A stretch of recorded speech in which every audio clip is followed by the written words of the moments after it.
بسم اللہ الرحمن الرحیم۔ السلام علیکم ناظرین، مسلم بن عقیل حضرت علی بن ابی طالب کے بھتیجے اور امام حسین کے چچا زاد بھائی تھے۔ ان کا تعلق بنی ہاشم قبیلے سے تھا اور وہ اپنی بہادری، وفاداری اور دینداری کے لیے مشہور تھے۔ ان کی شادی حضرت علی رضی اللہ تعالی عنہ کی بیٹی رقیہ سے ہوئی تھی اور ان کے دو بیٹے عبداللہ اور محمد اور ایک بیٹی تھی۔ جب 600 میں یزید بن معاویہ نے خلافت سنبھالی تو امام حسین رضی اللہ تعالی عنہ نے اس کی بیعت کرنے سے انکار کر دیا۔ یزید کے خلاف بغاوت کی خبریں کوفے سے امام حسین رضی اللہ تعالی عنہ کو ملی اور کوفے کے لوگوں نے انہیں خطوط بھیجے جن میں یزید کے خلاف بغاوت کی دعوت دی گئی تھی۔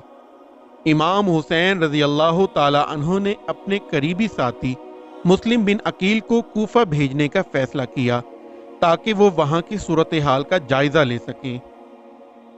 حضرت مسلم بن عقیل 680 میں کوفہ پہنچے اور لوگوں نے ان کا پرجوش استقبال کیا۔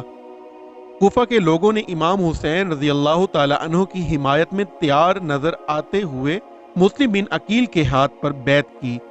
ان کے بیعت کرنے والوں کی تعداد بڑھتی گئی اور ایک وقت میں 18,000 لوگوں نے ان کے ہاتھ پر بیعت کی۔ کوفہ کے والی عبید اللہ بن زیاد کو جب مسلم بن عقیل کی سرگرمیوں کی خبر ملی تو اس نے ان کے خلاف سازشیں شروع کر دی۔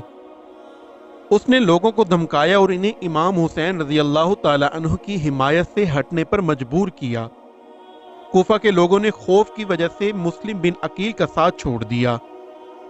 ابن زیاد کے گورنر بننے اور کوفیوں کے دغا دینے کی خبر سننے کے بعد حضرت مسلم بن عقیل رضی اللہ تعالی عنہ کوفہ کے ایک سردار ہانی بن عروہ کے گھر منتقل ہو گئے، جو کہ حضرت سیدنا امام حسین رضی اللہ تعالی عنہ کے جانثاروں میں سے تھے۔ ابن زیاد نے حضرت مسلم بن عقیل رضی اللہ تعالی عنہ کی تلاش کے لیے اپنے جاسوس شہر میں پھیلا دیے۔ ابن زیاد کے جاسوس شہر بھر میں حضرت مسلم بن عقیل رضی اللہ تعالیٰ عنہ کو تلاش کرتے رہے مگر ناکام رہے۔ اس دوران ابن زیاد ایک روز خود ہانی بن عروہ کے گھر پہنچ گیا۔ ابن زیاد کو ہانی بن عروہ پر شک گزرا اور اس نے اپنے جاسوسوں کو اس کے گھر کی نگرانی پر مامور کر دیا۔ ابن زیاد کے ایک جاسوس نے ہانی بن عروہ کے گھر کے ایک بزرگ کو اپنی باتوں میں پھنسا لیا اور اس سے کہا کہ میں دلی خواہش کے ساتھ یہاں پہنچا ہوں اور میری دلی خواہش یہ ہے کہ میں حضرت سیدنا امام حسین رضی اللہ تعالی عنہ کے کسی دائی کی خدمت میں 3,000 دینار جو میری ملکیت ہیں پیش کر کے ثواب حاصل کروں۔ وہ بزرگ اس جاسوس کی باتوں میں آ گئے اور اسے لے کر حضرت مسلم بن عقیل رضی اللہ تعالی عنہ کے پاس چلے گئے۔ وہ شاطر جاسوس حضرت مسلم بن عقیل رضی اللہ تعالی عنہ کے قدموں سے لپٹ گیا اور آنسو بہانا شروع کر دیے۔ پھر اس نے ابن زیاد کو مخبری کی کہ حضرت مسلم بن عقیل رضی اللہ تعالی عنہ ہانی بن عروہ کے گھر ہیں۔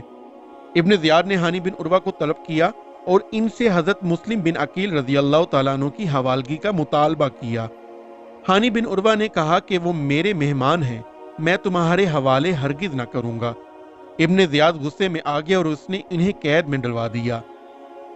پھر ابن زیاد نے کوفہ کے دیگر قبائل کے سرداروں کو اپنے ہاں مدعو کیا اور جب وہ پہنچے تو اس نے قلعے کے دروازے بند کروا دیے۔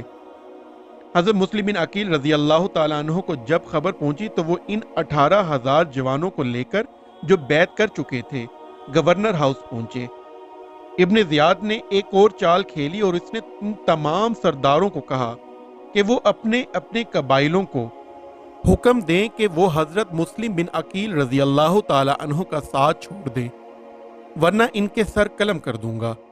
ان سرداروں نے اپنے اپنے قبائلیوں کو حکم دیا اور وہ جو حضرت سیدنا امام حسین رضی اللہ تعالی عنہ اور حق کے لیے اپنی گردنیں کٹوانے کو تیار تھے انہوں نے حضرت مسلم بن عقیل رضی اللہ تعالی عنہ کا ساتھ چھوڑ دیا۔ حضرت مسلم بن عقیل رضی اللہ تعالی عنہ نے جب کوفہ والوں کی غداری دیکھی تو پریشانی کے عالم میں ایک طرف چل دیے۔ اس دوران ایک ضعیفہ کے پاس آپ رضی اللہ تعالی عنہ کا گزر ہوا۔